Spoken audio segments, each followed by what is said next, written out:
Howdy folks, it's Not Jay from Not Jay's Tabletop Gaming, and this is going to be the first part of a multi-part series where I talk about how I run a convention game, from the inception of what game I'm going to run, how I make that decision through getting the parts together, the miniatures, the terrain, etc., to finally getting the table set up and getting it, how I run it at the convention. So, really, the first thing that you want to do when you decide you're going to run a convention game is you need to have an idea of what game system you want to play.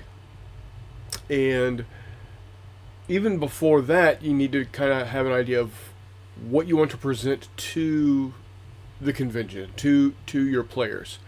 Is it going to be a historical game? Is it going to be a fantasy game, etc.? Because that will, narrow down your choices for what rule set you're going to use. Now, obviously, as many of y'all know, I am a huge fan of Fistful of Lead and all of its different variants, and I could literally play every single miniature that I own with Fistful of Lead rules.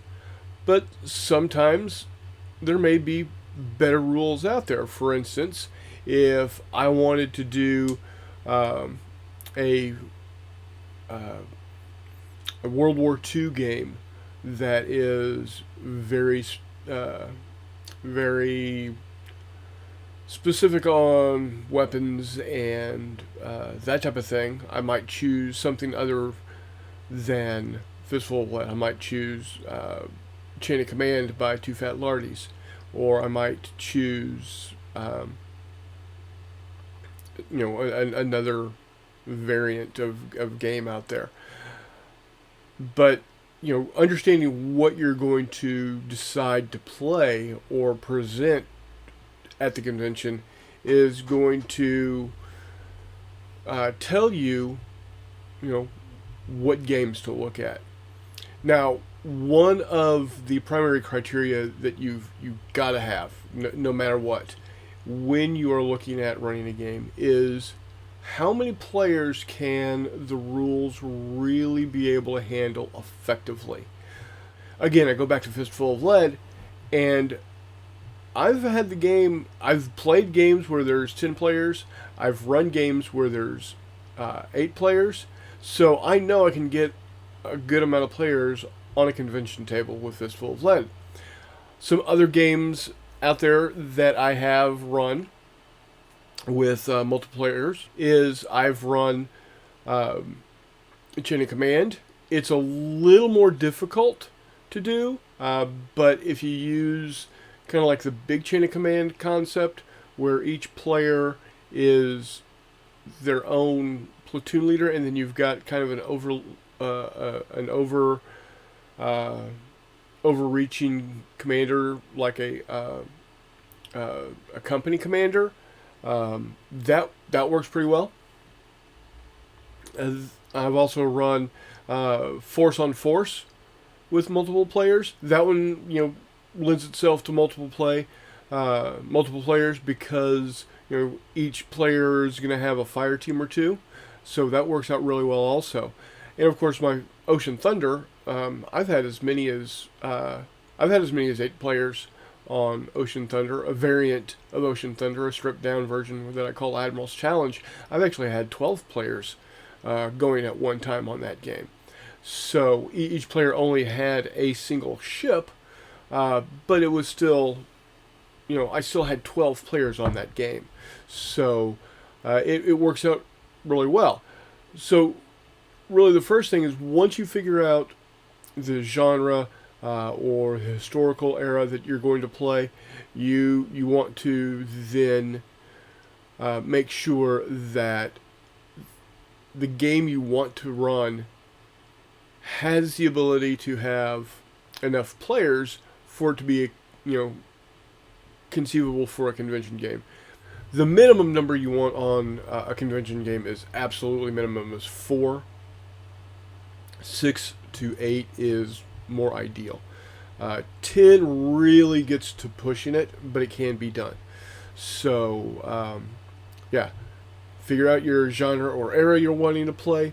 Figure out how many players you want to have on the table, and then figure out the rules you're going to use. Um, so some of the options you have out there, obviously, Fistful of Lead. It's designed. Jay Wiley designed Fistful of Lead to be played in a convention style setting. Um, every other Thursday night, he has anywhere from 6 to 10 people show up at his house to play games, and he has to be able to get the game going, get it played, get it and get everybody out the door in roughly 3.5 hours. So Fistful of Lead can handle it. Force on Force. Force on Force, I can easily get 4 to 6 players on the table. I can get that game run in 2.5, 3 hours without a problem. The other thing you want to make sure of is that the game is not too detailed. The rules aren't too detailed that it takes you forever to explain the game. You want that the explanation part, the briefing, if you will, at the beginning of the session to be no more than 10 or 15 minutes. If you're taking more than 10 or 15 minutes to get the game explained, especially to a brand new player that's never played the game before, it's the wrong set of rules. So Fistful of Lead, Force on Force. To a lesser extent, you can go with Two Fat Lardies and play Enchanted Command or I Ain't Been Shot Mum. Those are okay. If I'm gonna play ships, I'm gonna run my naval combat game for World War II. It's gonna be Ocean Thunder. Another option that you can play is Full Thrust Light. It's got to be the light version because it gives you enough feel for a space combat game. You've got your deflector shields or star shields or whatever you want to call them. You've got your lasers or masers or phasers, and you got your proton or photon torpedoes or what have you. My brother runs a really great convention game using the old Zachi starships from Star Trek's the Star Trek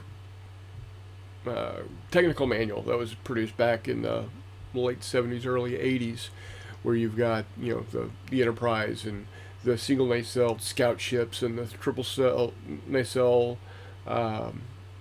dreadnought, etc. That runs really fast using full thrust light. It's got the right feel. A lot of people who aren't even really big into Star Trek really enjoy the game. The other thing is, how are you going to present it? Is it going to be are you just going to have your ships out there on a black tablecloth? Are you going to get a Starfield mat? If you're doing ocean, are you going to get islands out there? What are you going to make the table look like? That's a big reason why a lot of players don't like naval games. Is there's no scenery. You think about it, a lot of combat, especially during World War II, is out in the middle of the ocean with nothing around but the ships and open ocean.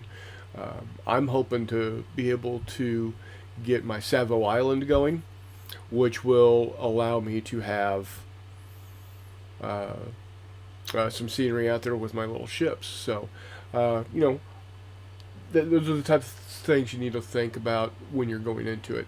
And then, how are you going to go about, and these are going to be things in the next parts of the video or of this series. So think about think about the rules. Once you got the rules set, think about how you're going to present the game. What scale you're going to choose, etc. So we'll go into that in more detail with the next video. But for now, I think that's a good place for us to finish the start, as it were. And until next time, we'll see you on the flip side.